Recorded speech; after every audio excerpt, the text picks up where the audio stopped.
എന്നോട് പ്രവർത്തിച്ചതുപോലെ ഞാൻ അവനോടും പ്രവർത്തിക്കും, അവൻ ചെയ്തതിന് ഞാൻ പകരം ചെയ്യും എന്ന് നീ പറയരുത്.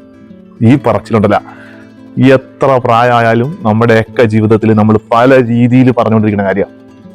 നീ അങ്ങനെ ചെയ്തില്ലേ, ഞാനും അങ്ങനെ തന്നെ ചെയ്യൂ. എന്നോട് അങ്ങനെ പെരുമാറിയില്ലേ, ഞാനും അങ്ങനെ പെരുമാറുള്ളൂ.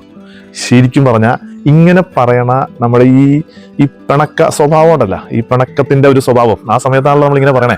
ആ സ്വഭാവത്തിന്റെ ശരിക്കുള്ള അർത്ഥം എന്താ പറയാ? എനിക്കങ്ങനെ പ്രത്യേകിച്ച് സ്വഭാവമൊന്നുമില്ല.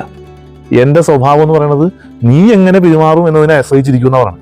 എനിക്ക് ക്യാരക്ടർ ഇല്ല, എനിക്കൊരു വ്യക്തിത്വം ഇല്ല, എനിക്കൊരു നിലപാടും ഇല്ല, എനിക്കൊന്നുമില്ല. ഞാൻ എങ്ങനെയാവണമെന്ന് നിനക്ക് തീരുമാനിക്കാം, എനിക്കൊരു തീരുമാനവും ഇല്ല. അതാണ് ഇതിന്റെ പച്ചയായ അർത്ഥം. അതല്ലേ നമ്മൾ പറയണേ, നീ എങ്ങനെ പെരുമാറുന്നു അതനുസരിച്ച് ഞാൻ നിന്നോട് പെരുമാറുന്നു പറയണതിന്റെ അർത്ഥം അതല്ലേ? സ്വയം വ്യക്തിത്വം ഇല്ലാതാക്കണ, സ്വയം സ്വഭാവം ഇല്ലാതാക്കണ, സ്വയം അഭിപ്രായവും നിലപാടും ഇല്ലാതാക്കുന്ന, നമ്മളെ തന്നെ വില കുറച്ച് കാണിക്കുന്ന ഒരു പെരുമാറ്റ രീതിയാണ്. നീ എങ്ങനെ എന്നോട് പ്രവർത്തിച്ചോ അതുപോലെ ഞാനും നിന്നോട് പ്രവർത്തിക്കും.